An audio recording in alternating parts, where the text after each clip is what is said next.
Hey everybody, Andres Gamboa back here again for another episode of the Ponytails podcast. Whoop, whoop. I'm excited about this one. This one has been in the works since I think April, late April, when I first met JT. Now, before I introduce JT to the show, we have a couple of announcements for you guys. Just make sure you listen up to this.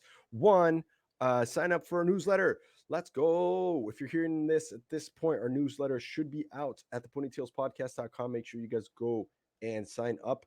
You're going to get information about what's coming up on the show, cool things to buy that you can go check out on our website, upcoming guests, cool things that we're doing, trips that we're making, meetups that we're having, alumni reunions that we're putting together. Go check them out. Make sure you follow it along. It's just going to be sent to you once a month. Nothing too crazy. So that would mean a lot to us if you could support. If not, that's okay too, of course. If this is your first episode, welcome. We are the Ponytails Podcast. We are people who interview. Our company, our show interviews people who sold books door to door for 80 hours a week with a company called Southwestern Advantage. And while we're not affiliated with the company in any way, all of our guests, for the most part, and myself, all sold books for this company in college during our summer breaks. And we went from Monday through Saturday, knocking on doors, helping families with education. And it's been around since 1855 or something like that, since the Civil War, literally.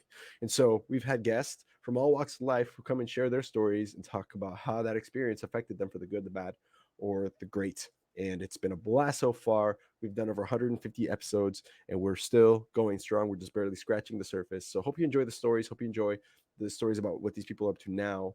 And if you like what you're hearing, make sure you subscribe, follow us on Instagram, all that jazz. We are also wanting to shout out and give you some words of wisdom from some of our partners here on the show who share some amazing incentives, or excuse me, some amazing nuggets of wisdom.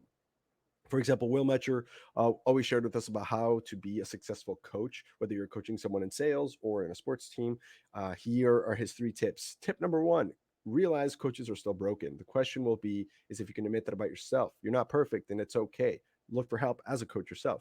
Number 2, you don't have to know everything to be a great coach. You just have to actually care, ask good questions, and hold people accountable to doing more. If you've ever watched Ted Lasso, that's a prime example.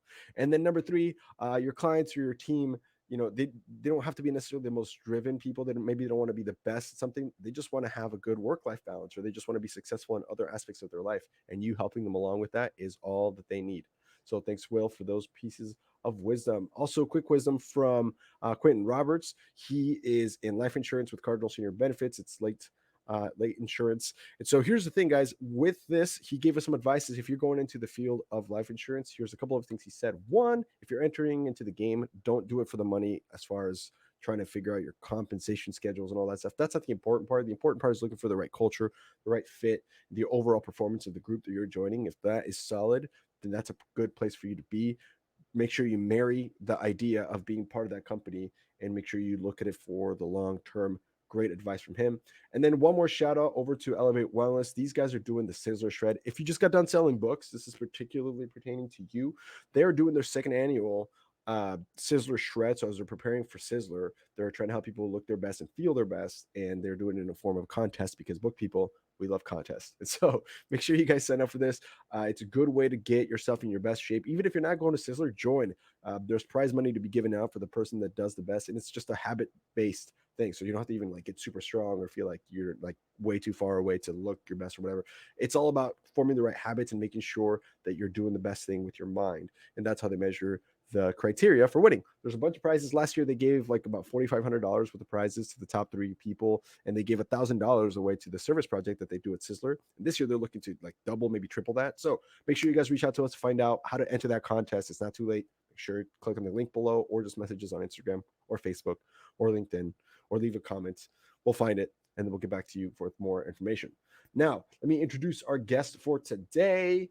So, JT Olson. I met JT briefly for maybe an hour or two at Lee McCroskey's house last spring when we were doing our alumni get together for our beer launch in Nashville. So I went to Nashville. We were at Lee's house. There was a bunch of people that showed up. It was kind of nice. We had hors d'oeuvres and just kind of caught up with a bunch of different alumni.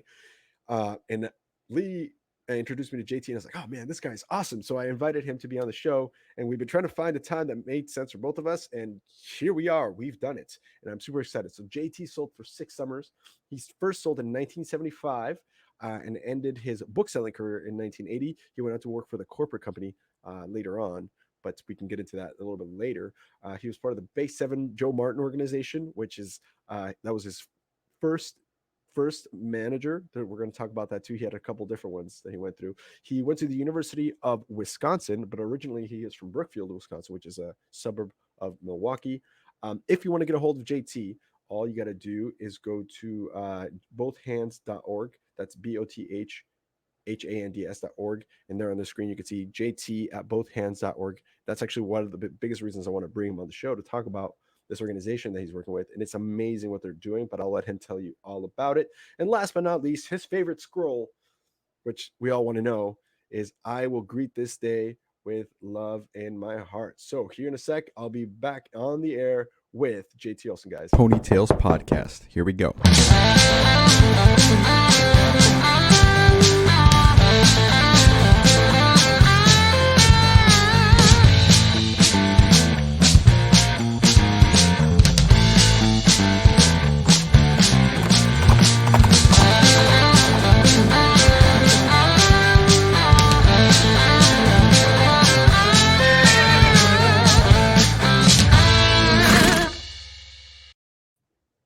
Boom. Hello, sir. Hello. How are you? I am alert, alive, friendly, cordial, firm, enthusiastic, baby. That's what I am. Come on. Do you want to do some execs? Yes. Oh, man. What a time to be alive.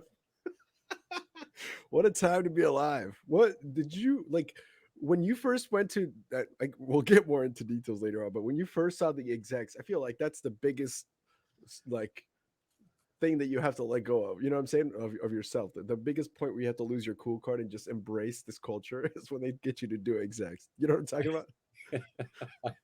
Yes, just, I remember that. I remember something very similar to that my very first summer in sales school. We were being cool. It was our Madison guys, and we were being cool, and our student manager was so frustrated with us, and he had recruited like a 23 or 24 person team, Dick Justman, and I think it was like Tuesday, you know, we thought we were cool, you know, because hey, we're from Madison, the biggest party school in the nation, hey, you know, and you know, I think every school claims that. But anyway, he had a guy from another organization come in and started getting us say, you guys got to be enthusiastic, because we were sitting in the back row, you know, and we're talking typical, you know, too cool for school. And boy, this guy came in and said, if you act enthusiastic, you become enthusiastic. If you act and he kept going up and down. I said, no, do with me. And then we kind of started doing it with him a little bit, you know. And then all of a sudden we jumped in. If you act enthusiastic, you become enthusiastic. If you act and he had us roaring. And it's for the first time in my life is when it hit me. I thought I can actually control how I think and feel. And so we were cool after that. So yeah, that's short story. We'll get into more details of that later on in the Southwestern segment of this episode, because that's hilarious. But I know exactly what you're talking about. And it's good because that changes our lives. Really, that's one of the biggest things. We figure out, we control. I get to choose how I feel. Yes. Like, yes. It's either my feelings control me or I control them. You know, it's okay to feel whatever you feel, but you can control the reaction. That lesson right there. Oh, let's get into that in a little bit. But first, I wanted to ask you, because it was that I didn't even get to talk to you much about this when we were at Lee's. This kind of came up kind of sporadically throughout our conversation at Lee's house. But then at the end, I really started getting to understand what you were doing. And then I said, well, you know what? Why don't you just tell me about this on an episode? And so this is what I'm most excited to talk to you about. So tell me about Both Hands. What is it? How did you get into this? Tell me this story. Because I know you're excited to tell me, and I'm looking forward to this. I was looking forward to this all week. Honestly, I love telling this story, Anders. I just think it's a great story of how, the way I see it, how God can take something that's hard and difficult and turn it into something that's very, very beautiful and amazing. What we do at Both Hands, we help families raise money for adoptions, and we do it by working on a widow's house. Now, and whenever I tell somebody that, they always look at me real polite, and you can tell, but there's that glaze in their eyes that they're going, oh, that's real nice, but they have absolutely no idea what I'm talking about. And I have found the best way to explain this is to tell you how it happened. I was on the board of an organization here in town. We were raising money for helping women in crisis pregnancies and things like that. And it was a golf tournament fundraiser where the kind where you mail letters out to people and you say, would you sponsor me while I golf? Or some people would say, sponsor me while I run this 5K, or sponsor me while I dance for 18 hours, that kind of thing. Mm-hmm. Yeah. So I sent my letters out. There's a buddy who I was in a Bible study with. He sends my letter back to me, does not include a check. He just scribbled across my letter with a magic marker. He said, JT, if you told me you were working on a widow's house, I might sponsor you. But you're just golfing. Nice cause, but not my money. And it hurt my feelings a little bit, but I did sell books for 6 summers, so it wasn't that bad. But I mean, I kept thinking about it. I said, man, what a great idea. And I called him a couple of days later and we talked about it and laughed, and he still didn't give me more money. But I mean, I did close. I tried to close a couple more times, but didn't. Nothing happened. But the idea just never left me. And a couple years later, I'm in church running into a good friend of mine. In fact, Don Meyer, one of the guys I worked with for many years at Southwestern. He had moved to Nashville, and I hadn't seen him in a couple months. I said, hey, Don, what's up? He says, I'm adopting 4 kids from Moldova. And now Don already has 3 kids at home. And I said, what happened? And he said, well, I went on a mission with Sweet Sleep, delivering beds to orphanages in Moldova. Fell in love with this little boy, George. And when we got home, we started the adoption process and found out that George has 3 siblings. And he said, we're not going to break up the siblings. And it resonated with me. I guess it took me back to when I was 12 years old, living on a farm in northeastern Iowa, just across the river from Prairie du Chien, Wisconsin. And I remember one weekend, my mom and dad had left to celebrate their 16th wedding anniversary. And us 5 kids, we were farmed out to different places. And I remember Saturday night being brought home because mom and dad were coming home. And the neighbor dropped us off. I played in the barn all day, so I was dirty. I had to go in the basement door. My older brother, he went in the front door. But I remember sitting on this chair in our basement, bending over, unlacing my boots.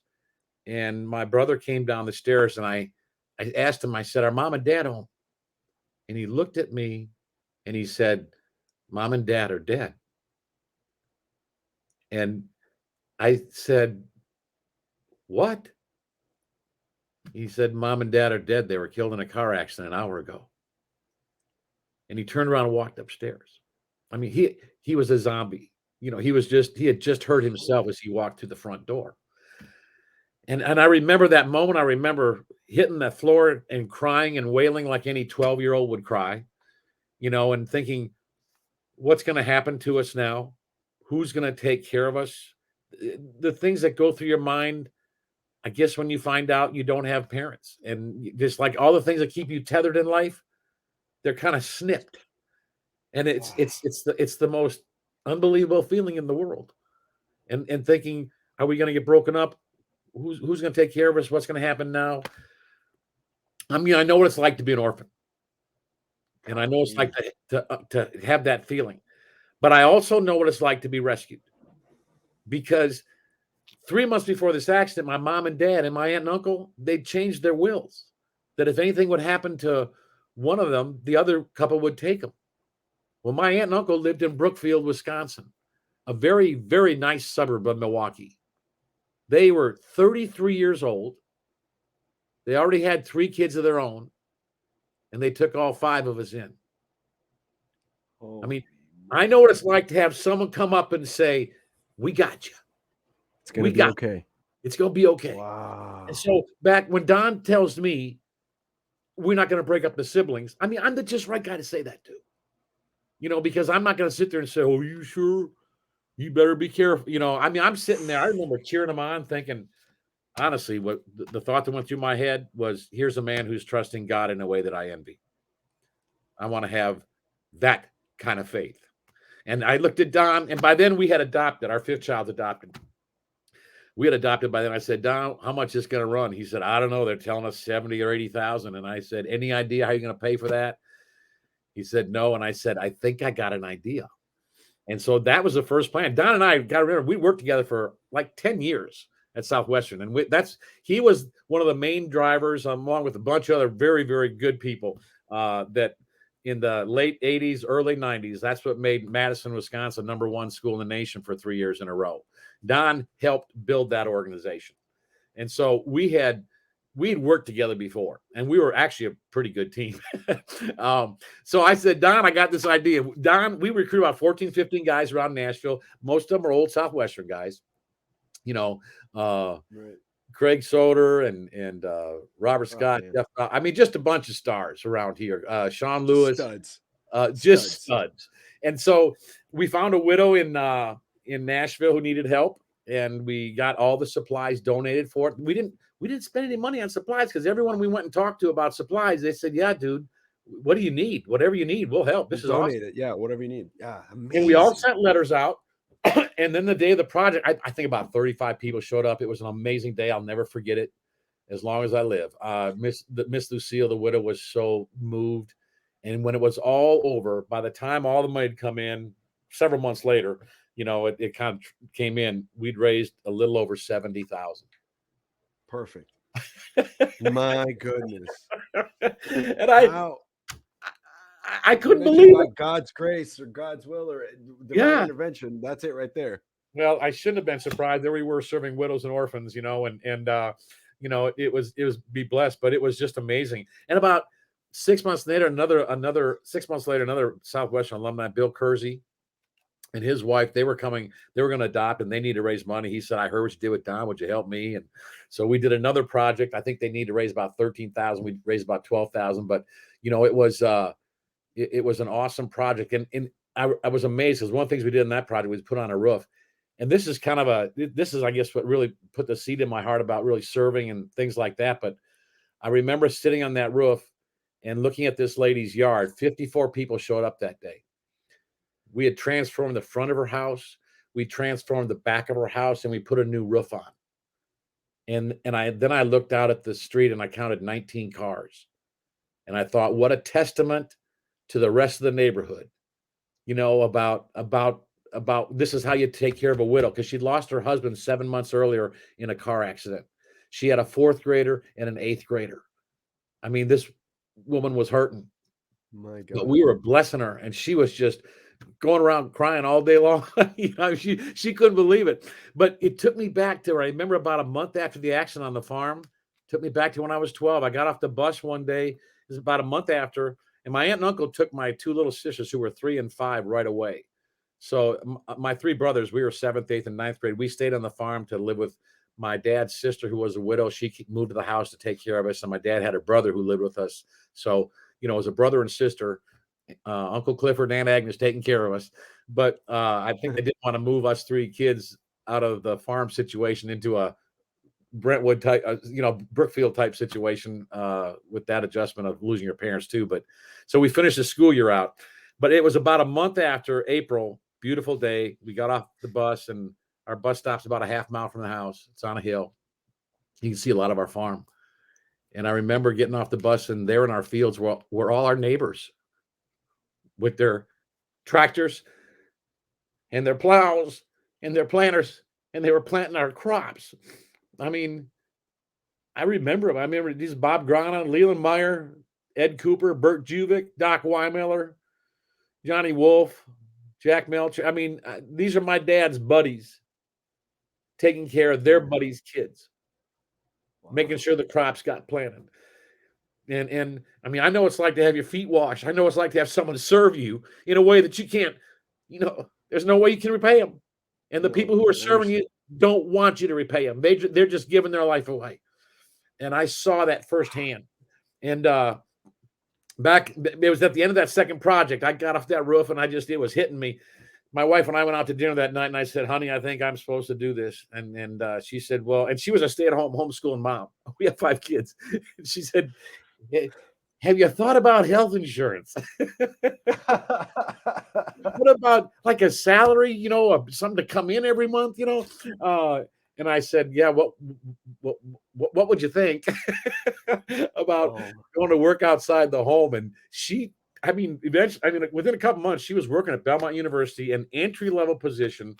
She eventually worked her way up to position development, and then she got recruited out of there to work with an organization out of Washington called Concerned Women for America, and she really does a great job. I mean, in my mind, I see the whole change has really had an impact on her and all the life she had a chance to touch too. She also sold books, by the way. And Oh yeah. see, you got me off. Listen, my allergies are acting up here. Yeah, there's a Making lot me of tell pollen. this A lot of story. pollen in Poland, and a lot of pollen in Nashville, and There is there's right now. There a lot of is. pollen in Portland too. It's But I so much remember pollen. that I started both hands, and that was coming up on, it'll be 15 years. Well, since the first project, but now we've done, and this is my favorite part.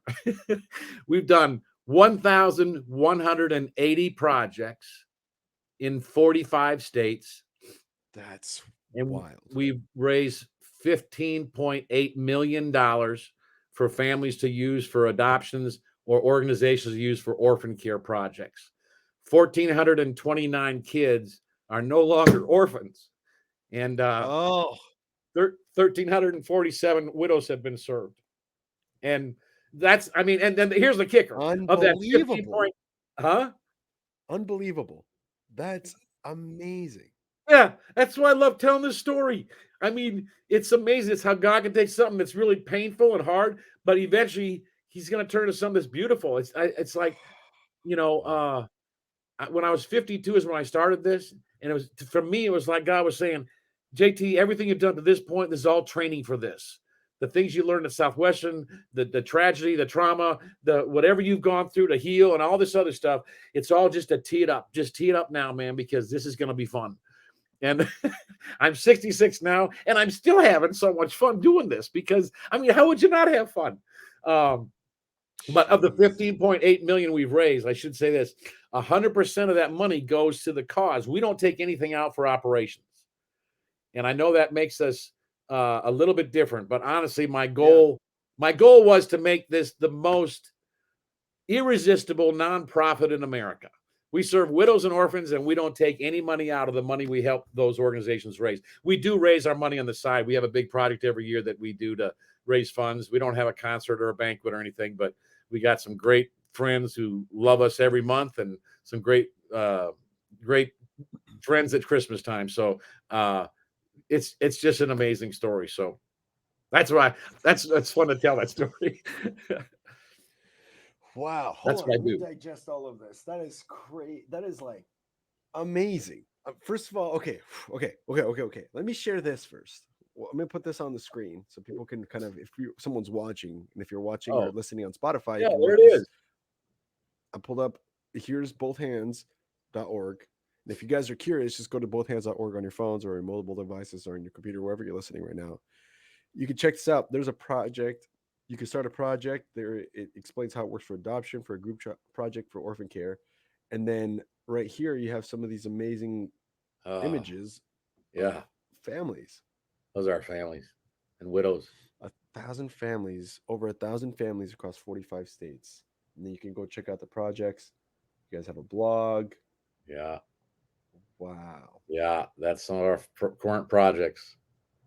That's amazing. Yeah, every time you watch one of those videos, man, that's allergy season for you right there. In Yeah. allergy season in your living room. Holy Yeah, moly. and really, if they want to see some fun videos, every year we do every time we cross $1 million, we always do a fun video. And some people on listening may have seen. Oh yeah, I do a fireside chat, and every once in a while we talk about some issues that are important or something coming up. But the $1 million ones are fun too. So those are all the fireside chats. Yeah. Wow. Have you turned these into podcasts? I don't think so. My technical guys would know that. I don't know. We're not doing. I would know that, wouldn't I? Yeah, I would know that. You should. I don't know. They're on the YouTube. They're on YouTube or Vimeo. You know. You But could do that. You could easily turn that into a podcast. No problem. Like after this, connect me with your guys and I'll show you guys how to do it. No problem. yeah, I know we've talked about it a lot. You Amazing. know, talking about that. I just, it'd be fun. Get the word out. Yeah. It's a good way to do it because one of the things we figured out with this is people love. I mean, a lot of our people watch this and they watch the interview, but sometimes Yeah. people are at the gym and they're doing like a workout, or they're at the grocery store, or they're cleaning their house or whatever, and they don't have their phone in front of them, so they'll just sit and listen to whatever while they do the thing. And so podcasts are a good way to kind of still get a word out without it being like a Plus, you can just subscribe to that one, and so yeah, we'll talk about that after we're done airing. And I know we've talked about it. We've talked about it. I'm just not sure how long I could go, but I've seen a lot of podcasts, but yeah, it's good advice. You can do it. Okay, you can do it. You can do it. Okay, now, okay. So I have a question for you. So, oh man, this is so cool. Wow. First of all, thank you for sharing. This is amazing. Thank you for doing what you're doing, because I've been blessed to not have ever lost a parent, and I know that this happened to you when you were 12. But I'm sorry to hear, because I'm sorry for your loss, and I'm sorry that it happened so young. I have friends whose parents have passed away. We've had people on the air who've had parents who've passed away when they were young, and it's never like something we take lightly here. I I want to say thank you for sharing and being vulnerable and telling us about that story, because it's inspiring, and it takes a lot of guts to just open up about that. Even if you've done it a ton of times, every time it's still hard. So thank you. Um, Now, when it comes to this, so 15 years ago, so that was in 2005, 2008 we started 2000. Oh yeah, officially. 2008. And the first project was a little bit before that. So how long did it take? Okay, so it was a year before the first project until you realized let's jump in, and your wife went and started working at the university. That was a year. Yeah. Mike, do I got that right? Okay. So when you started, did you see this, or is this beyond what you thought could be possible, or are you still not where you want to be? Like, where when you're looking at your 2022 versus 2008 JT, where are you, where you wanted to be? Are you past that? How would you compare, now versus then? I didn't know if it would work. I didn't know if it would work, Okay. especially the way I Wow. want to do it without taking any money out of the money we help families raise. And, my board, I got some guys around me and some friends, and they're the ones who really encouraged me. And I didn't do this alone. I did a lot of good men and women who have come alongside and said, you go, man, you go. Yeah. And, so I didn't know if it would work. So, I mean, yeah, I had a vision that it could work, but having raised, when I say 15.8 million and we're just on the verge of cracking 16 million, it still blows me away. And then I think of the numbers. I mean, 1,180 projects, and each project involves, about 25 to 30 volunteers, and plus about 400 to 600 letters go out. I mean, the ripple effect is amazing. Did I think it through? No. I didn't think about the impact it would have on a widow that 25 or 30 people would come around her in her community and love on her. And when you watch some of these videos on their website, it tears you up, because you hear widows say things like, I thought everyone had forgotten about me. I didn't know people still cared. I mean, and some things, and what a project does, it's amazing. Now, that's so I thought it could work. I thought it's such a good idea. How can it not work? Right. No, for sure. But my long-term vision, I mean, the vision I really do, that I think can happen. Yeah. I would love it if every weekend there was this project happening in every state. I mean, that would be 50 projects every weekend times 50 weeks. That'd be 2,500 projects in a year. I mean, if we did that at the rate we're going, I don't know the math. I'd never like to do math in public, ahead of time. But what is that? Over 10 million? What is that? Crazy. Must be $2 trillion, right? Oh yeah, let's do that. That's why. I mean, let's just raise that. Yeah. Yeah. I mean, that would be amazing. Of course, Texas would have to make up for Rhode Island, because you got that. I mean, I just think it's such a great idea. And what I didn't always see coming was the way it affects the people who volunteer on a project and how they feel at the end of the day. Because for some of the men or women, it's the first time they've given their life away, and they just walk away thinking, wow, that was amazing. And I honestly believe that we were created with there's a spot inside all of us that it's meant for service. It's meant to be given away. And when that thing gets filled up, it does something to you physically. I mean, physically, it does something. I don't know if I don't know which of the things it releases, but I know there's, dopamine and all sorts of there you go. Things like that. Stuff. Yeah. I knew there was a word. There are a bunch of chemistry smart guys could tell us, or gals. They could tell us, but you and I, we're just simple folk. We're just here trying to help. I just know I get excited when it happens. Oh man, that's so awesome. Oh, I love that. Okay, so that's the vision is like to have one per weekend per state. That's beautiful. That's a That's tangible. You could hold on to that goal. Do you? Uh, I wanted to ask you this because you would know a couple of questions. And I'll repeat the second one, but just I'll tell you both, and then you can answer the first. First of all, is what are some things that like for someone like me, like I am admittedly ignorant. I've had my own hardships in life. Everybody has. We've all been through the right, hardest thing that we've been through. But right. for someone who like me, who I have no idea what it's like to lose a parent yet, thank God. But what is something that it like I guess I'm trying to ask things to know, things to like kind of help people who might not know that experience get into that perspective and try to help them understand like what that feels like. Because, for example, if you ask someone, hey, what does it feel like to get a divorce? I've never been divorced, but it's like, there's certain things you should and shouldn't say that like people try to like be on eggshells around Right. you, kind of that idea. What is that like? And then the second question is, um, what is something that people should know who maybe still have their parents or who are parents to help prepare and prevent? I mean, like something like life insurance, savings, all that, a will. That so we'll get back to that question in a more technical sense later. But like from a standpoint of what don't people understand of what that's like to lose someone like your parent or a spouse? What should people know? What should they be careful with? What should they avoid doing to help their friends or in the care of their friends? Looking back, I think a lot of it you have to realize, how old are you? I was 12 years old. I knew my mom and dad. I remember them. I still remember them. I can still picture them. So, it's not like my sisters who were 3 and 5. Right. Uh, they have a True. different paradigm.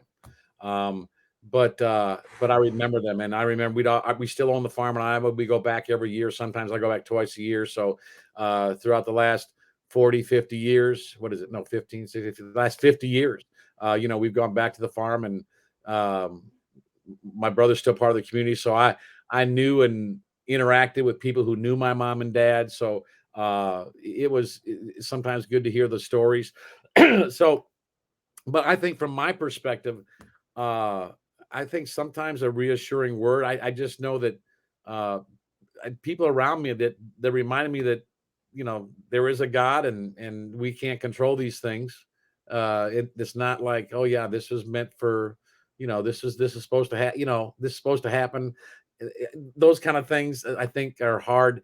What I've learned over the years, I think this is an answer to your question, is I think when people go through these hard things that are difficult to talk about, I think it's important to just, number one, just be there. Even if you sit, even if you just sit and you clean someone's bathroom, or you wipe down the kitchen counter, or you put away the dishes, just the fact that you're there, and you're doing something. I think that's the kind of things that people will remember, because at some point conversations will come up. And I think, and we, for some reason, maybe book people feel that way too. I don't know. I got to do something. I got to say something. Yeah. I got to say That's something. yep. And you know what? Honestly, what I've learned over the years is just sometimes just be there. Just just be there. And I think the right things will happen. So that would be how I would answer that question. That's great. Honestly, that's probably the most. I hope I'm not the only one, but that's a lot because I am the kind of person that I feel like I need to fix everything, Mm. and sometimes I just need to just shut up and listen and be present, and that's enough. And people will come and talk to you when they're ready. Because I'm not like, how can I help you feel better? It's like, no. Sometimes you Yeah. just need to just be there. Sometimes you just need to be with people and sit in their sorrow with them. That's beautiful. And That's that's what beautiful. you got to do. You Whew, know. that's Uh, beautiful.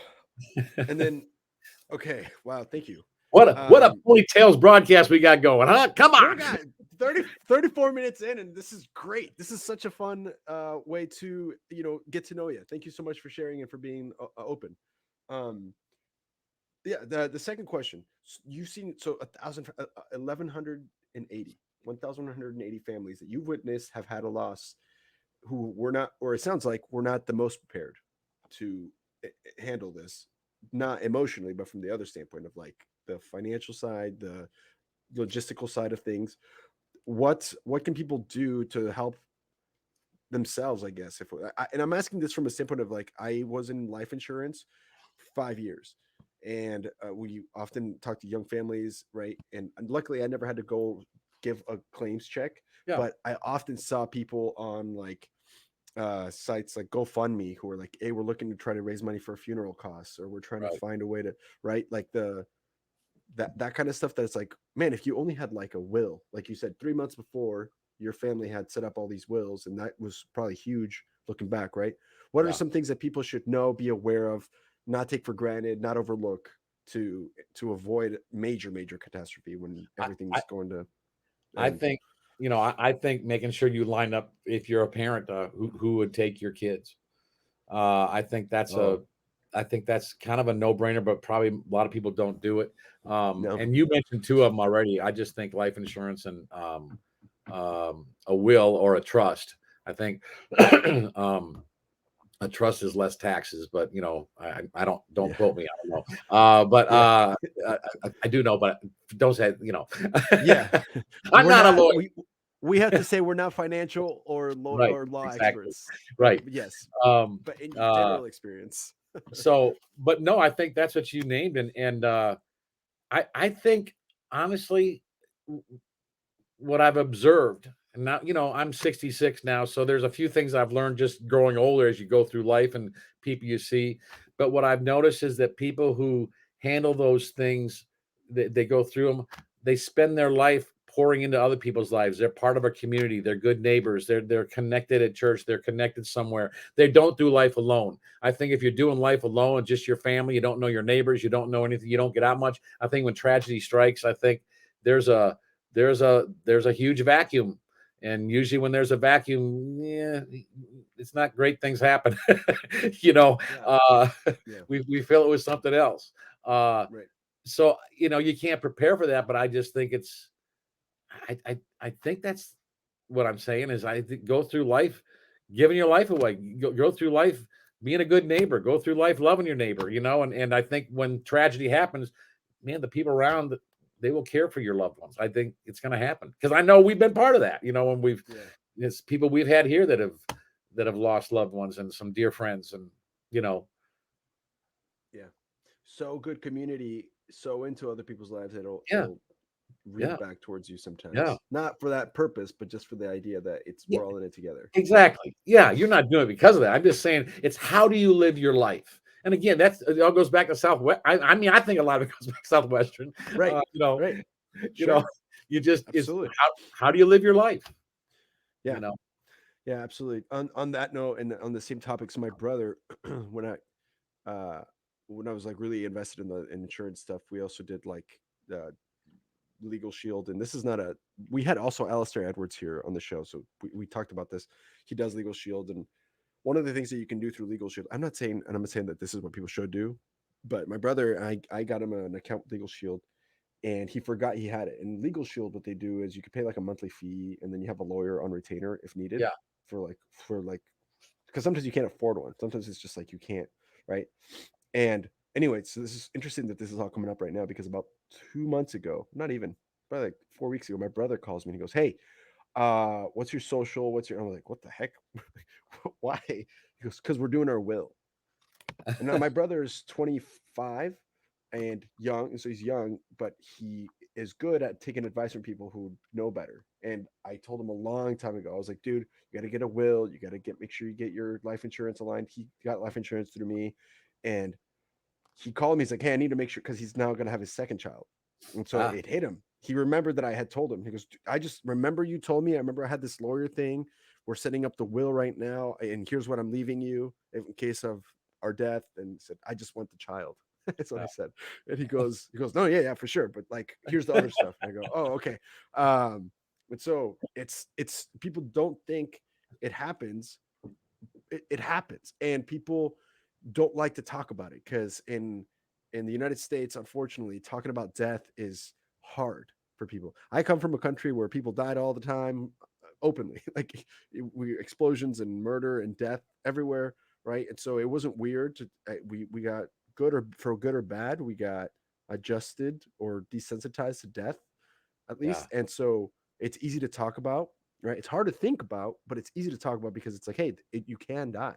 Like things do happen where people do die, And then what happens is once that happens, it's too late. Like you should have done something about it, and now we have this problem. So I can't agree with what you're saying enough. Care for people, care for them well, but also get your ducks in a row as soon as you Yeah. can, Yeah. as fast as you can, and as best as you can. And if you don't know, ask, and people will help, and make sure you're prepared, because that's not a situation you want to be in. To have your kids be left like that, or your spouse passes, and yeah, that's scary. So man, thank you for sharing all of this. This is amazing. If people want to donate, if people want to help, if people want to learn more, if people want to join the cause, BetterHelp, they just connect with you, or BetterHelp? Yeah, they can send me an email. Bothhands.org, or Yeah, bothhands.org, or they want to write me an email. That's what you gave at the beginning, JT@bothhands.org. Cool. And we'll put that and in I, the I don't section spend a lot of notes time and in stuff. front. I don't spend a lot of time in front of my emails because I have an assistant that does that. She's actually she sold books for a couple summers. Nice. Andy Wysocki. And she does the most of my emails, so she helps me and lets me know when something comes in, especially from a Southwestern alumni. Amazing. And then if, like, let's say people want to help in other ways, maybe they have a project and you have a project in a city near them that they listen to this. Like, how can they find out where the projects are happening, where they can go and help do stuff? They can help Well, if they volunteer, want to get connected to the family, they probably have to contact us, but they can go on our website and see. I think they can do searches by states, or Okay. On the website if there's a project happening in Arkansas, or if there's one in California or Texas, whatever. Yeah. But if there's anyone out there in Delaware or Rhode Island or Vermont, those are some of the states we got to get some projects done. So come on, and Hawaii, and it's either Utah or Nevada. I can't remember. I keep forgetting which one. I can connect you with someone in Hawaii. Okay, if they're adopting, that'd be good. Yeah, my wife and her family have friends there, and they went to plant a church, and they're like doing a lot of really cool stuff out there in Hawaii, and they're really getting plugged into the community, so they could probably help you find families in need of what you're doing. Yes. Any family that's adopting, or anyone that wants to do a project to raise money for an orphan care project, that's what we do. I will. Man, we have so much to talk about after this. We'll just stay in touch, JT. This is phenomenal. Also, I sold in Vermont, and we have connections in Vermont because my brother's group used to sell up there, and in Rhode Island. So you know what? We'll probably There's probably book kids selling that meet orphan families, or like widowed families.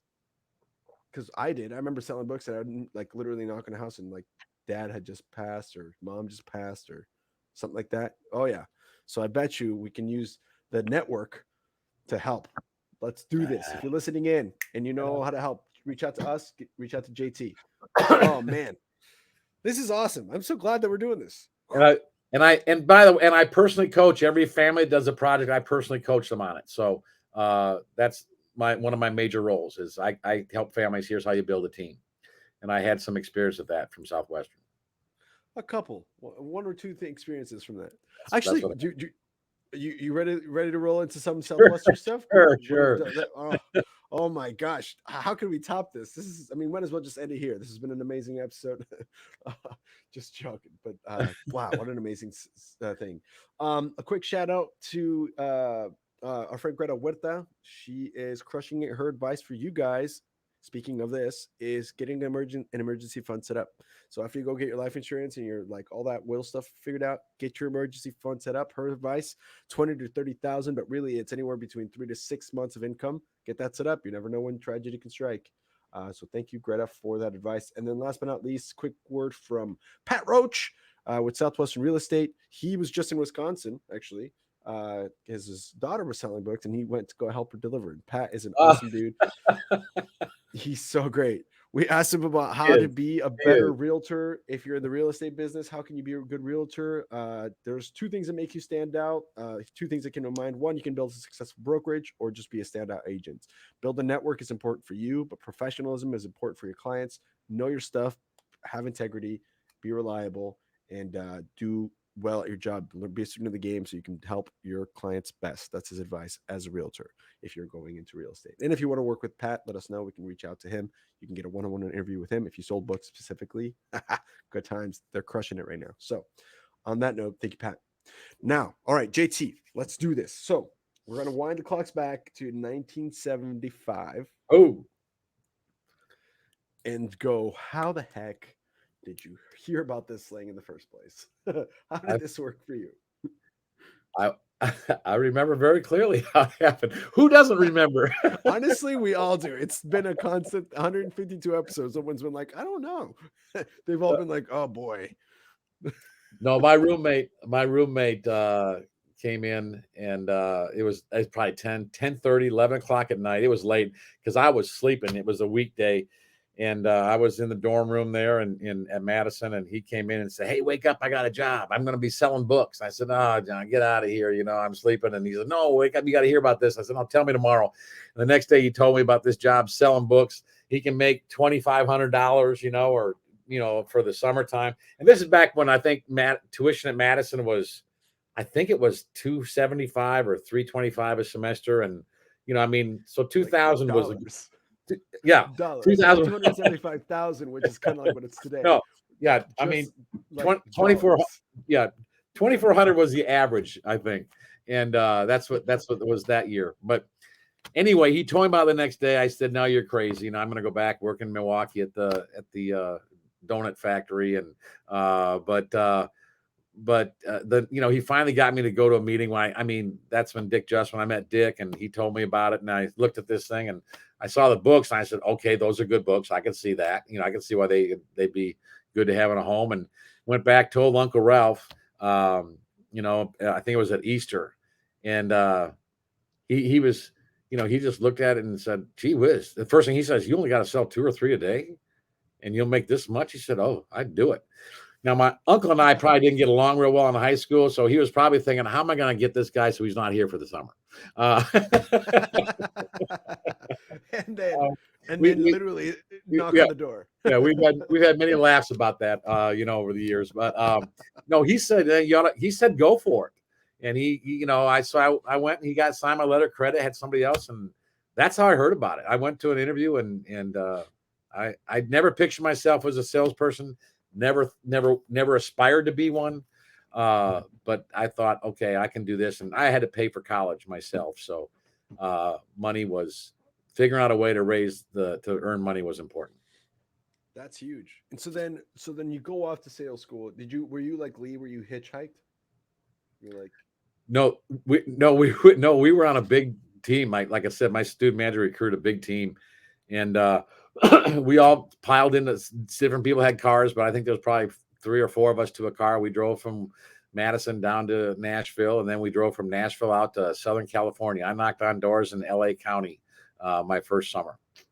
oh man, that's not bad territory. That's Well, not bad at all. I know I didn't realize it, but I didn't know you were supposed to get in more than 2 or 3 doors a day, because I didn't. I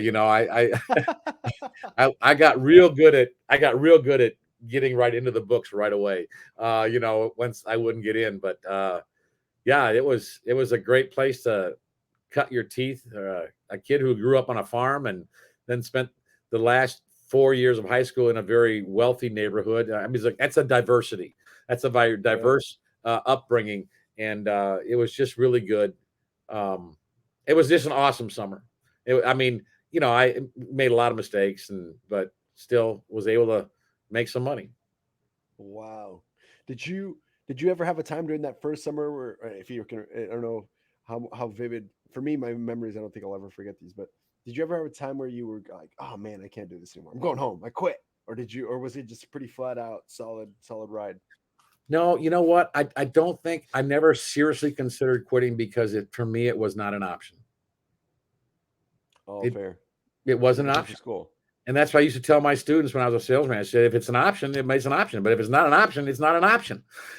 So Yeah. don't even entertain it. Imagine. Yeah. Imagine that. Yeah.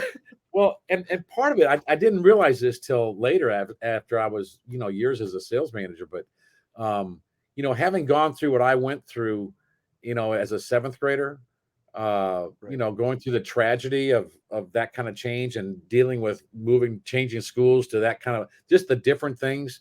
I had experienced some pretty deep emotional stuff. So the book field for me emotionally was not the hardest thing I ever did. Right. Yeah. You know what I mean? That makes And I sense. think that had a Yeah. lot to do with why I thought, yeah, this sucks. But I mean, I did pay attention in sales school, and that first sales school was a life-changing event for me. And it was very positive and it was awesome. Yeah. I was gonna ask about that because I always ask about the first sales school. I don't know if you've noticed on the episodes you've heard, but that's like my favorite question is what was that like to just you were talking about the enthusiasm right earlier, but Yeah. like what were some of the things you remember of like just man, this just changed the trajectory of where I'm headed. Well, who can forget more Utley going, how many of you are here for the very first time? You're going to have the greatest experience of your life. Yes. Mort was great. I But you do saw him remember live too. You saw him in oh, person. I saw him live. Yeah, I saw him speak many, many times.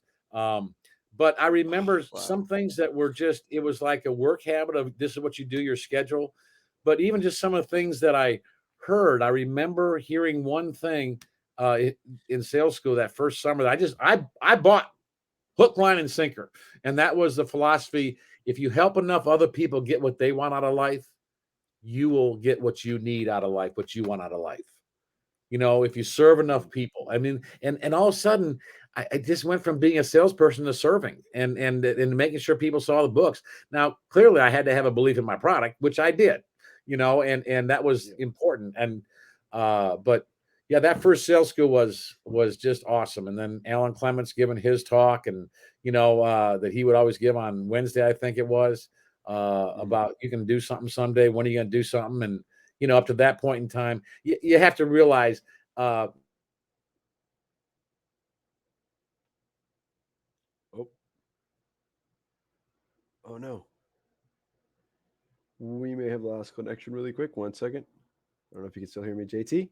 Hello, hello. Test, test, test. We might have lost JT here for a second. We might have had some technical difficulties. I will get a hold of JT in just a sec.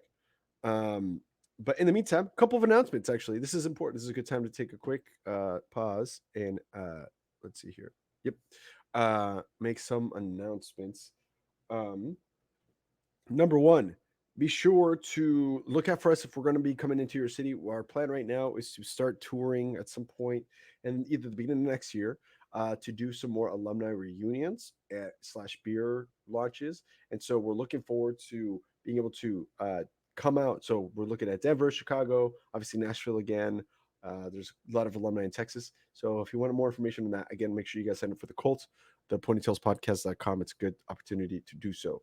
Also, I want to point out that we are going to be going to Bizzler again, so 2.0. I know I brought this up a couple episodes ago, and I don't mean to harp on this every single episode, but it's so fun to have you guys come out. We had a good group of people come out last time, and so we're going to be going to Columbia in 2023 in October next year. So some more people can join hopefully for that as well.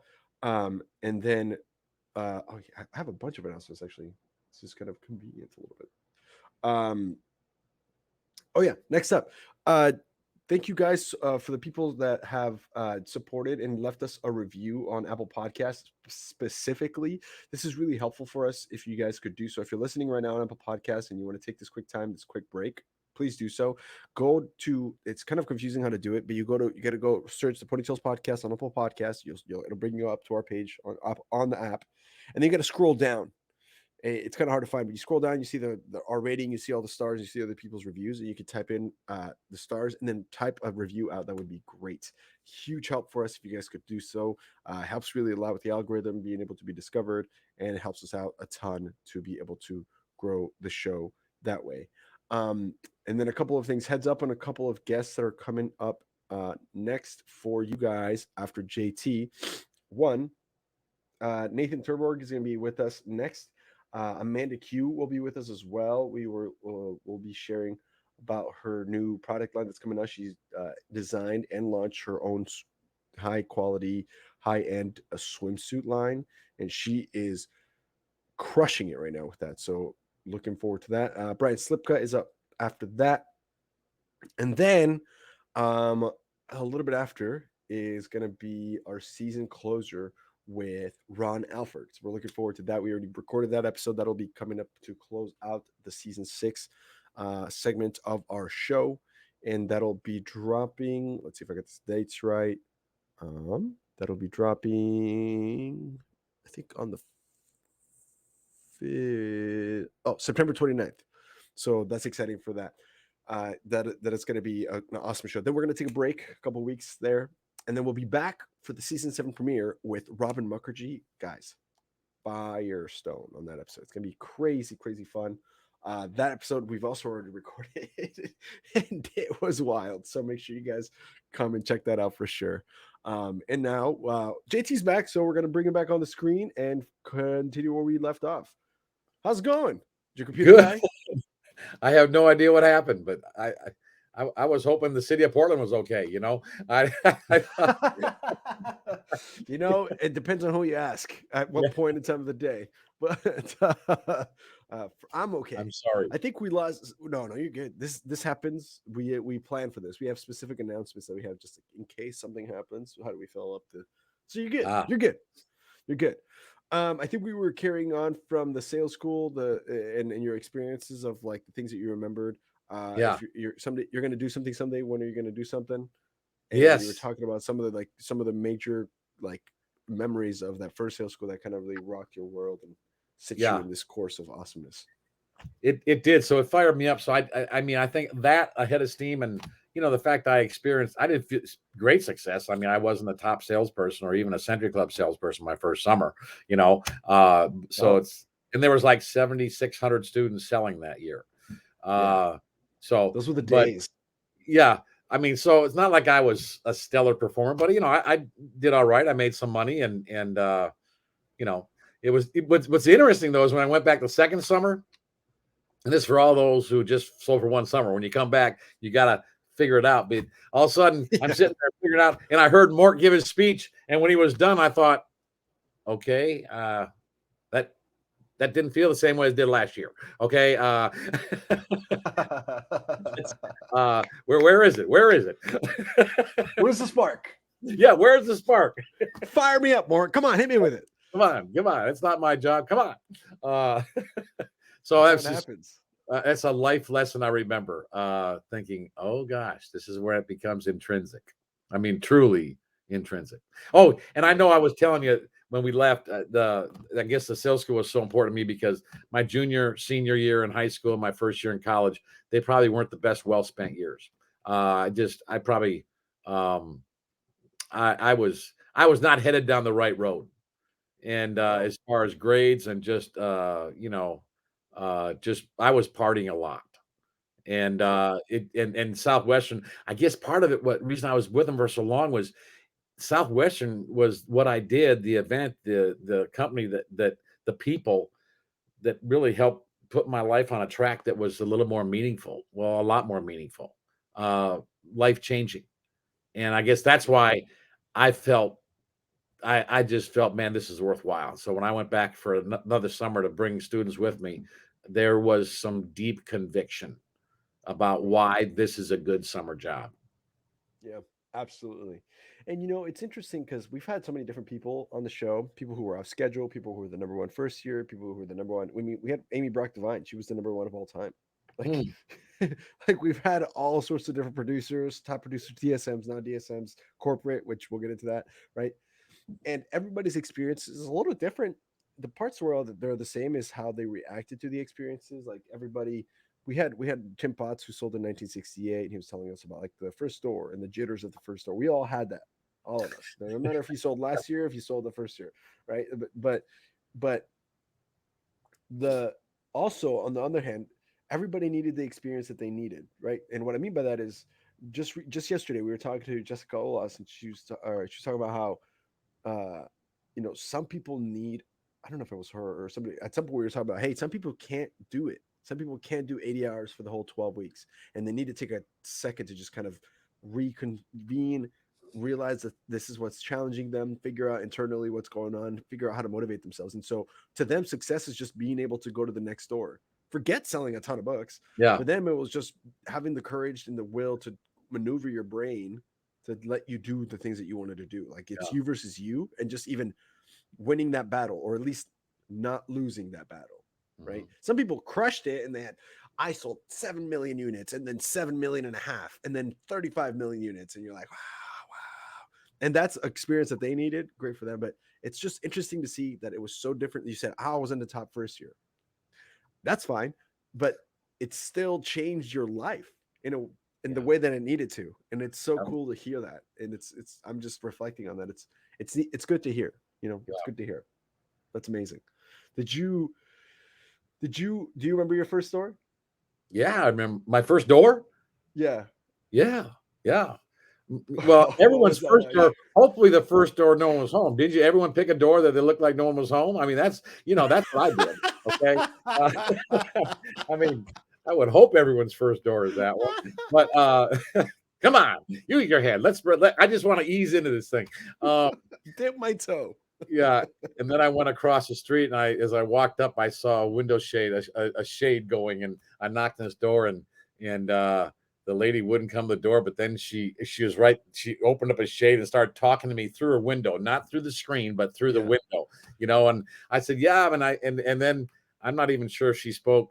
I'm not sure if she was really speaking English, but I remember I pulled the books out right away and said, look at these kids' books. So my first actual showing of the books was through a window. And so they didn't train me for this. Yeah. Oh, that's some good stuff. But then about 4 or 5 hours later, Peggy Jerry bought a set of books for her daughter. So I remember that. And then you leave the house, you go, it works. I did. I thought, unbelievable. I think you're inspiring me to ask more about that first customer in that store, because those moments are just so pivotal. I know.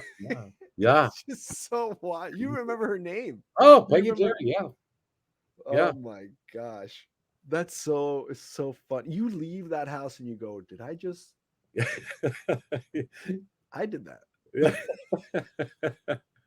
Did I just really do that? Or is she dumb? Did I fool someone? There's so much that goes on. Those closing steps, they actually worked. What? Okay, here's what everyone likes about the way I'm doing business. I take the order back then. That's never changed. I know. That's what they're still trained. What everyone likes about the way. I think I need to get a T-shirt that says "What everyone likes about the way I do business." ... Just walk around and just wait for someone to go. Southwestern. Oh, that's so good. That's so good, man. So you come back 5 more times. Holy cow. And then did you progress? How did your career play out? Was it did you transcend? Did you kind of peter out? You met your wife. How did the rest of that go? I met my wife when I was a sales manager, after I became a sales manager. Oh, so we'll get into that. And honestly, I think what really happened, and I think it's worth telling the story, especially for anyone who's a student manager who's thinking about being a student manager. I remember the last time I was going to see my student manager out in Los Angeles, because I was going back, I think a week earlier than him or something like that. But I had set my goal that I would make enough money that I could fly home, because I'd never flown in a plane before. That first summer I saw an ocean for the first time. I did a lot of things for the first time, that I hadn't done. And it was kind of a big deal. But I remember driving back. He was driving me and my roommate back to our headquarters, and the city was going by. My roommate was asleep in the back seat, I just looked at him, and I realized as I was going through the city and seeing all this, I thought back in the summer and how much I'd learned, how much I'd grown. And I looked at Dick and I said, Dick, thank you so much. I just, I'm thinking about this summer, and I never could have done any of this without you. And you really made a big difference, and I'm very thankful. So thank you for getting me out here. And he just he's driving, says, oh yeah, it's all right. You'd have done it anyway. You're good, man. Just, and then I remember looking back at the street as it went by, as the freeway, and thinking, he must feel really good right now, because if he doesn't feel good, it means I did not communicate effectively what I felt. I did not communicate it, but I think I effectively communicated how this changed my life and what a difference it made. And then I thought, he must feel good. And then the next thought hit me. I wonder if anyone could ever feel that way about JT Olson. I said, that must be a good feeling. And that's when I think I kind of made a decision. Yeah, I have to do this again. I gotta bring someone. I gotta go find some poor kid in the dorm of Madison. Or I got to go knock on doors again. Oh Um, yeah. but so that's really had I mean, it really did help me understand. It made me understand. That's where this conviction started. Like, this made a difference in my life, and I want to share it. It's like when you find something good, you want to share it, and Yeah. that's how I built a team. And I recruited some I never recruited. I think my first team was my biggest team. I recruited 13 people, but Wow. the next year was a couple. Then after that, 4, 6, I think, and then a couple more. I never. I mean, I tried. 4 or 5. I think is like I built a little bit of an organization. And then the 5th summer I sold, and I was gonna go tour Europe, but then Alan Clements and Fred Prevost talked to me about becoming a sales manager, and it was. I just didn't want to, because I thought I could never make it. You looked at sales managers, think I could never do that job. Those are like, I'm not, I just the picture I We're had not of sales worthy. manager. Yeah. Yeah, the picture I had of sales manager was not the same picture I had of JT Olson. And but I had a friend, Gary Atkinson, who was his sales manager, and he told me, he said 10, 15 years from now, if you don't try this, are you going to regret it? I mean, you got to give it a shot. And I said, yeah, you're probably right. And the thing that motivated me, one of the things I picked up as a motivation for the next 5 years was, I want to be someone these students can count on. Because when I was a student salesman, I had 4 sales managers in 5 summers. I never, Yeah, you mentioned that. Yeah. we never had, there was never someone constant. It was like every year it was changing. And I don't know why. I guess maybe I just thought sales managers were important, and it was an important job. And it's like, if someone's going to cast their lot with you, Yeah. like you better stay there. So I really committed. I said, I'm going to make this work. And it was a driving force, especially those first couple of years as a sales manager, when you don't know what you're doing. I mean, you really don't know what you're doing. You're doing everything you can. You're working hard, but it doesn't become natural until about 4 or 5 years into it, where you realize, okay, I can figure this out now. That's so wild. Golly. That's so cool. And then, okay, we'll get into your sales manager career. But I wanted to ask you, do you remember meeting Lee? What was that? What was that? That must have been an interesting Meeting Lee situation. McCroskey. Yeah, the first time you met Lee McCroskey. I What think was the that first like? time I might have met Lee, I think is when he came back from his 3rd or 4th summer. I'm trying to think his first summer selling. Was it 78 or I don't remember his first summer. 78, I believe. Was it 78? Yeah. Yeah. So I don't think I didn't know him, because our groups, he was in Kansas, I was in Wisconsin. There wasn't a big meeting, I think, where we went to, and I don't even know if we were in the same sales school together, but he was probably a top salesperson on stage and everything. I never really was, but That guy. he is one of my favorite people, He's Doc- he's a lot of people's favorite people. Dr. Rock. Dr. Rock. Dr. Rock. Oh man. Well, dang, that's awesome. I just always think it's so fun to hear like about other people's, like Grant Greeter was a big part of the organization in the 90s and early 2000s. Yeah, and I always asked all his other DSMs, like, what was it like when you first met Grant? Because Grant, and Grant's one of the goofiest dudes, like in the best way possible. He's just such a fun, like, I don't know, like just super low, chill, low maintenance, goofy dude. And so I'm like, was he always like this? Like, has it always been this? Like, what was it like when you first met? I like asking about first meetings. So that's well, awesome. the first time I met Lee, I remember it was someplace. It was after checkout, and he was checking out. It was the end of the summer for him, and I think there was a couple sales managers, and we got together, and I think Lee was telling a couple stories from the book field, and I just remember we were all rolling. That sounds about right. So yes, he's always been that way. Yep. Big shout out to Lee, by the way. He's going to be the one doing himself and myself are going to be tag teaming the derby meetings that we have every Friday. So if you guys don't know, every other Friday we have a meeting where we get all our jockeys, all our sponsors together, and we ask them a specific question about business development and growth. And they go and share their thoughts on it for an hour. And Lee is going to be the one that's going to be kind of facilitating that conversation. So make sure you guys tune in for those meetings. They're going to be posted as regular episodes too, as well, a little bit separate, but you can still find them. And that's just something else that you guys can look forward to having. So thanks, Lee, for being part of the team and being willing to help us out that way. So that's awesome.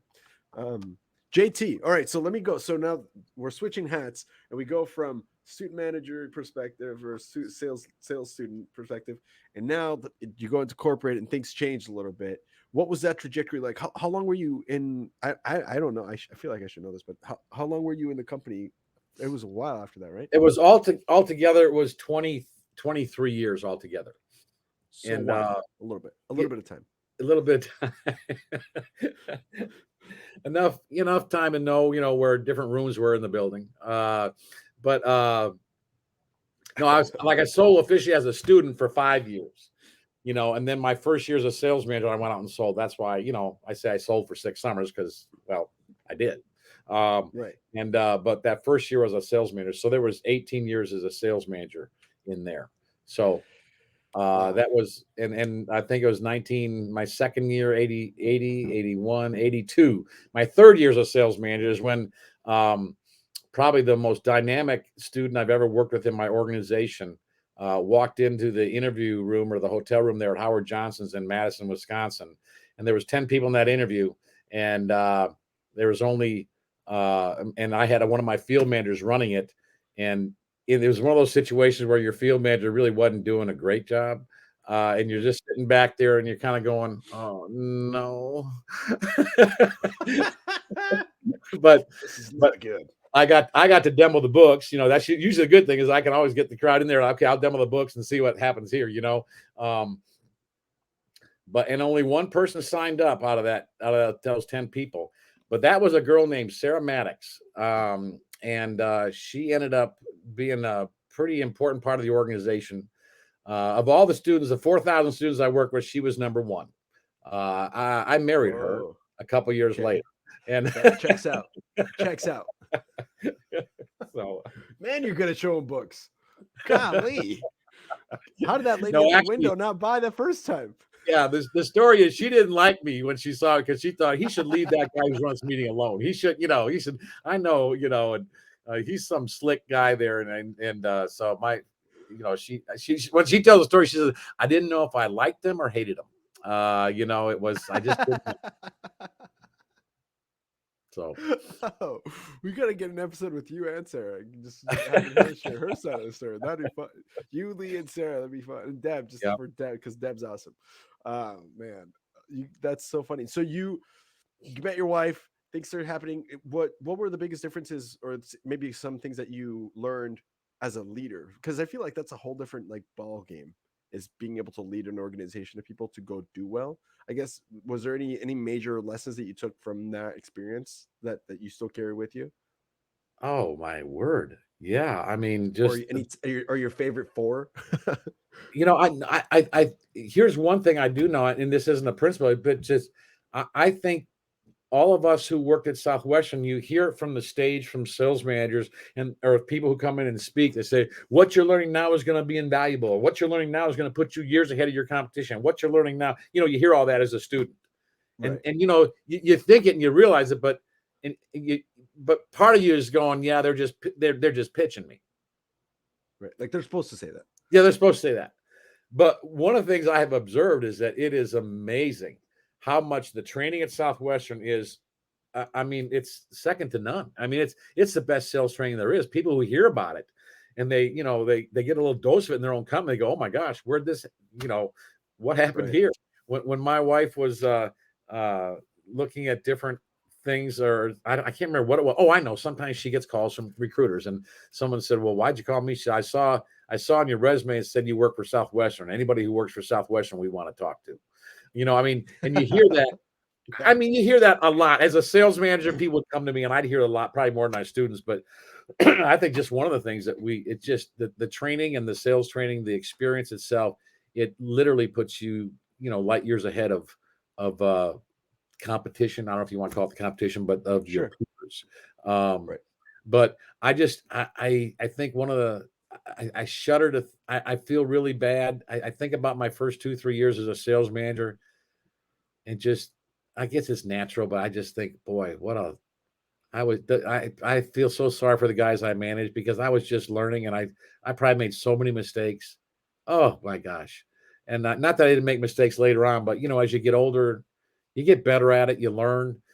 I did this right and that wrong, and just, I just know I made a lot of mistakes. But you learn from them. Yeah.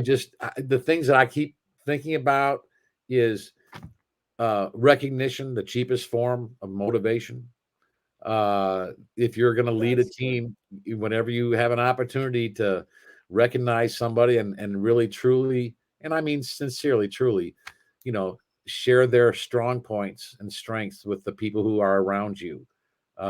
That's a great way. That's a great important thing. I think, praise in public, uh, you know, uh, Confront dis- privately. yeah, disapprove. What's the Yeah. word? Disapprove in private. Yeah. No, yeah, praise in Yeah. public, correct in private. That's right. Yeah. Um, So good. you know, but and I still keep thinking, I think you just got to have service above in your heart. I mean, I told you my favorite scroll's number 2. You know what? I read scroll number 2. I don't know about the first summer so much, but every day that from the last 5 summers, I read that scroll every morning. And I don't think I'm exaggerating. Because it was part of my deal. And then I would read something else, but I at least read that, because I had to have my attitude right about people I met.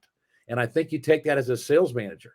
When you're driving up from the plains of Illinois, and it's January, and there's the wind is blowing, it's 10 below, and you got to walk across campus, and you're thinking, do I really love this job? You're thinking, no, but I know that I'm about to walk into a room, and there's a kid in there who may watch this interview, and he's going to say, I'm going to sell books, and I'm going to work with that kid for 4 years. And the impact that the Southwestern company is going to have on him and me on him and the other people he meets is going to change his life. Yeah. And that's what keeps you going through walking through the snow into that, that cold-hearted classroom. The cauldron of college kids. 50 people are like this, what do you want? What are you going to talk? And you got to loosen them up, and you got to, I think about a salesman, you learn how to loosen up a group of strangers, you walk in there, especially in the spring recruiting in March, April, when you'd have 20 people in a room, or 30 people, and they're wondering, who is this guy? And you're up there making some presentation, and it's you learn a little bit about crowd control. Yeah, absolutely. But gee, I mean, I think about all I learned. I just think about guys like Roy Lofton, Fred Prevost, Dave Causer, Craig Soder. Oh boy, I started naming names. I'm leaving some out. Oh no. It's all good. There just so many stars. Dan Moore. These are people that I just, I was able to stand on their shoulders, and they taught me many, many things. Jeff Rogers. See, I started naming names, and all of a sudden, okay. Man, that's a couple of things to say that I wanted to say to you specifically. One,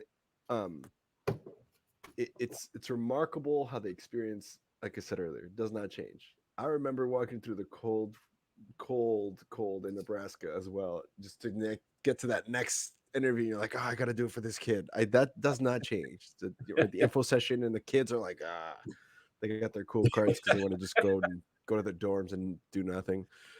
So I'm amazed that it's refreshing. To see that's always been the experience. But I got to tell you something.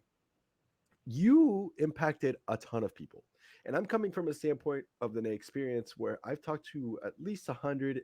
Some of them have been two at a time, so at least 160 book people, and the one and the ones that were like sold in the 80s, 90s, who remember your legacy, remember you might even been their manager, but they remember you and the things that you taught and the things that you left behind, and you made a huge impact on a ton of people. So I am honored to even be talking to you, because It's no Wow. wonder why. Your enthusiasm and your love for people is very clear. And so I want to say thank you for all of your legacy and all of that you're doing to leave behind this world in a better place. You're taking over the world, my friend. You're awesome. Thank you. Thank you. That's very Yes, kind sir. of you to say. Thank you very much. I have a couple of questions more before we go into the ponytails, if that's okay with you. Okay. Okay. A couple things. Well, one that we've been doing this rapid fire questions, and I'll just come up with them and you let me know. So, question number one: favorite turf that you sold in? North Carolina. Oh, it's beautiful. Beautiful. Yes. You learn all about tobacco farming. Where's your mama? Backer barn. Back of what barn? Backer barn. Back of what barn? Back of farm. Oh man. No, I love North Carolina. Did you prefer selling in country, big brick, city, suburb? What was your deal? What was your favorite part? Probably country. Fair enough. Fair enough. Favorite advanced sales tape or cassette that you listen to over and over to motivate? Well, the famous Dave Rosen one wasn't made when I was a student. Right, You I know, know. in fact, I think maybe when I was a student, I'm not sure. Did we have cassettes? We had to have cassettes. I'm not sure how they did It it. was cassettes. It was cassettes. I don't know if they. I think they came out in the '80s. Honestly, you know, I would probably say Alan Clement's Advanced Sales because that's what I'd listened to, and that was my era. Gold. I'm glad you mentioned Dave Rosen. That was still popular. That was so popular that like even someone who sold in the 70s knew about Yeah. that. That meant that Well, Bill Zizzy Dave Rosen tape is gold.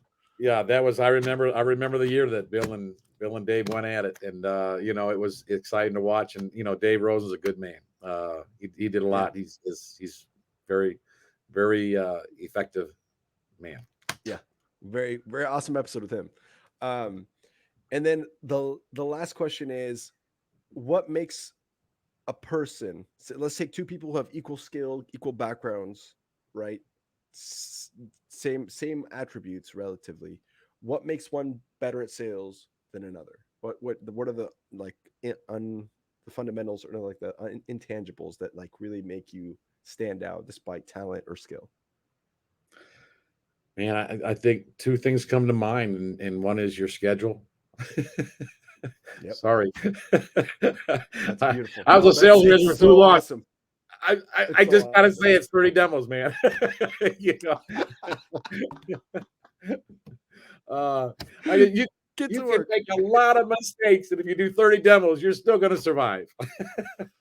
No, the other thing I would have to say would be you got to have an emotion. You got to figure out the why, an emotional purpose. Why you out there? Something's going to keep you out there, and it can't be the money because, as we all know, we spend the money. But what's going to keep you out there? What's going to keep you going? Oh, gold. This has been an hour and 22 minutes of straight gold. Wisdom. This is, I mean, if I was favorite advanced sales tape, JT Olson's Ponytails podcast episode. Boom. That's what they're gonna say now. That's what they're gonna say now. Oh man. Well, my friend, I think it's a good opportunity to get into the ponytails, and this is usually, for people who don't know, this is the first episode. This is usually the segment where we have our guests share their favorite lessons, stories, memories, impactful moments, like anything that we've had a variety. We've talked about people who went to jail and then didn't go to jail and hit Sizzler. We had people who found Jesus. We found people who met their spouse. We've had a variety. So we give the opportunity to our guests. And before we get to that, big shout out to our friends over at EnLight.Energy. If you guys are looking for something to do with your experience of door-to-door knocking, you still like the thrill, and you want to learn a little bit more about how to make more money for the same amount of work ethic, well, you can go hang out with them. They do solar, and they're changing the way that people power their homes. And it's a good opportunity to help people save some money instead of paying a ton on their electric bills, help them save some money and put some money in your pocket. A sale every other week is a six-figure income in solar, which is kind of crazy, but that's a good opportunity. Thank you so much, EnLight. And then, of course, VDisain, they design our website. If you want a website that looks like ours, that's awesome. let us know. They are in Estonia, so the pricing is pretty affordable, and it does a great opportunity to make your business shine. Go to theponytailspodcast.com or messages if you want to learn more about how to get in touch with them. Last but not least, Cardinal Senior Benefits, big shout out. They are on a high recruiting rate. They've been doing it since 2018, so the last 4 years they've doubled every year. They're looking to do so again, and so their top agents are earning between 12 to 15K gross per week, working about 35 hours on average. So they're working smart and hard. Let us know if you want more info on that too. Comment below or click on the link or message us either way. So now back to this, the Ponytails podcast, the Ponytails of JT Olson. The microphone is yours, my friend. Wow, what a ride. And nobody does an ad like Mr. Gamboa. There you go. He mixes it really well, folks. He's got it together. That's the man. Please, Mr. Gamboa is my father. Oh, man. But thank you. I'll take that. Thank you. All right, JT, let's hear it. Ponytails podcast, Ponytails of JT Olson. I guess when I think about a ponytail thing or just, those last minute, end zone runs, that kind of thing. Yeah. It was, what comes to my mind is my second summer. I was in upstate New York, and it was in the morning. I had a car that the gas tank had a leak in the bottom. Okay. I mean, it was one of those things. And I just put gas in it. I had $2 left in my pocket. And if I'm going to get back to my headquarters, I've got to do something. And I think I'd remitted all my money. It was a Monday, I think it was, it was just one of those mornings. And I thought, okay. And I remember praying, dear God, please, I got to make some money. And help. And it's not like I was kicking butt. That was, again, I never was made a top salesperson until my 6th summer. But so it's not like it was what it was. But I remember I took this turn. I remember going this road, and there's a street up there's a dirt road. I said, well, let's see. It looks like some mailboxes down here. I drove up there, and there was these 3 houses, and turns out they were all related, but I stopped at one, and they paid cash. They bought, the next one bought, they paid cash. The next one bought, they paid cash. And I remember coming down from that hill, and I had probably $130 in my pocket. And I just thought, oh, wow. This is half a semester in 3 houses right there. Half a semester, yeah. I mean, I think my faith. This is a true pony story. It was for me. Yeah, that's 3 of them. It was for me. Oh, glorious! Hey, that's a great story. We'll take that. We'll take that. We've had big customers. We've had it all at this point, man. That's funny. I love it, and it's funny how it happens. That kind of stuff in the book field tends to happen right when you needed it to happen. Yeah, it just that's just what you're like. Wow, those moms that you're hungry, you forgot your lunch, you're maybe or whatever, and you knock on their door and she's like, "You want a sandwich?" Yeah. Yeah. Yes. There's a lot of pollen in that sandwich. That's right. Yes. Oh man. Man. Well, JT, this has been so phenomenal. This has been an awesome experience. Thank you so much for being part of our show. Oh, it's really been an honor, and it's a joy for me to share all the things I learned, because Southwestern clearly had a huge impact on my life and the life of I've had 2 of my kids have sold books, and I just think it's a great experience. It's a life-changing thing and you can rock the world. And it just taught me many things, and I had a chance to share that with other people too. So I feel very blessed. Thanks for being awesome. Yeah, absolutely. We'd love to have Sarah on, and then your 2 kiddos. That'd be a fun, like the game. The game. Yeah. It's so fun. Yeah. Oh man, if you guys would be open to, you're welcome anytime. I might follow up with you on that too. A couple things. Okay. I'll follow up with you about podcasting with Yeah. Hands, so that way we can get you guys at least some eyeballs elsewhere, and I'll whatever you guys need to know what to do. Let me know. We'll figure it out with you guys. Also, I need to get you in touch with my family in Hawaii, so you guys can kind of like at least plug into a community that's really helping serve Right. other families as well. And then of course, if you guys are listening in and you can't see the screen, if you're just maybe doing dishes or something, JT is in Jack and Thomas. Is that, I don't, what does JT stand for? I never even know. I just prefer to tell people it stands for just terrific. Just Terrific Olson. That's perfect. Just terrific. JT isn't just terrific at both hands.org as in BOTHHANDS.org. If you want more information, you can message him, email him, and figure out how to help, how to get involved. Please do so. It's a wonderful organization. They're doing amazing things. You can also just go to their website, and we'll put the link below too, so that way people can just kind of click and go directly there to learn a little bit more about that for sure. Guys, thank you so much. My name is Andres Yamboa. Hope you guys enjoyed the show. If this was your first episode and you like what you heard, go back and listen to some more. Make sure you subscribe, leave us a review, tell people about this. If you're a book person listening to this for the first time, tell everybody. You know how it works. That's how it works. Just go tell them. Have you not heard about us yet? Good. Go tell more people about it. Thank you so much. Have a good one, everybody. Don't